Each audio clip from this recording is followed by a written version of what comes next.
Ақмола ассамблеясы тарихындағы 30 тұлға жобасы аясында бүгін бізде Мейрамбек Күйікұлы ағамыз келіп отыр.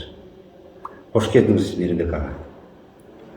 Мейрамбек аға, сізге бірнеше сауал қойып, осы сұхбат алуға келіскеніңізге көп рахмет. Бірінші сізден сұрайық дегеніміз, мынау ассамблея қатарында көп жылдан бері келе жатсыз.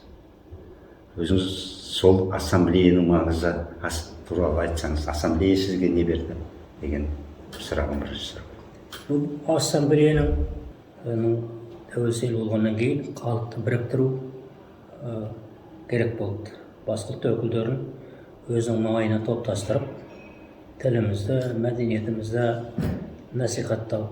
Міне сондықтан барып ассамблея құрылды. Және ол ассамблеяда біздің конституция жазылған ғой, біз Қазақстан халқы. Олар да сол біздің халқымыздың құрамында басқа ұлттың өкілдері. Олардың да өздерінің тілі, мәдениеті бар.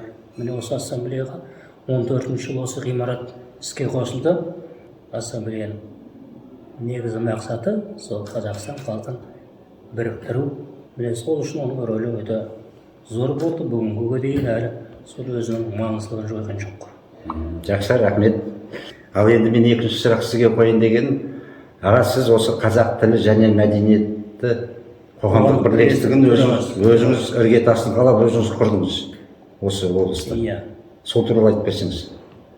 Қазақ тілі мәдениет қоғамдық бірлестігінің құру себебі ұлттық сананы қалыптастыратын, салт дәстүрін насихаттау үшін мектептің 20 мектептің оқытушы дене шынықтыру ұстаздарыменен асық ойынынан жаттығу өткізу. Асық ойын арқылы бүк, шүк, тәйкі, алшы, омпо, Краснояр агроколледжінің жарыс өткіздік. Асық ойыны бүгінгі күні заңды түрде тіркелген спорт шебері, бірінші разряд, екінші разряд атақ беретін спорт ойынына айналды. 2017 жылы асық ойыны қазақтың ұлттық құндылығы ретінде ЮНЕСКО тіркелді.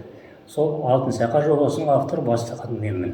Сол бір қазақ тілі қоғамын басқарып жүргенде қалған із міне әлі жалғасып жатыр.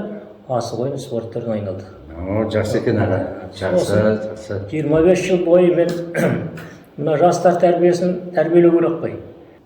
Ал аға, енді мынау сіз ақсақалдар кеңесінің мүшесі ассамблеяның. Бүгінгі күнгі жастарға айтарыңыз, ақыл кеңесіңіз, тілегіңіз. Бүгінгі күні ақсақалдар кеңесінің отырысы өтті. Онда көп мәселелер көтерілді. Менің айтарым, біздің жастар азамат болса, Сәтбаевтай азамат болса, жерін, елін, халқын сүйген. Және ол кісінің кәсіби мамандығын әлем таныған. Сонда ол кісі отбасын құрған, балалары болған, сүйікті әке болды, кәсіби маман болды, үлкен ғалым болды, әлемге танылған, және елін, жерін сүйген азамат болды.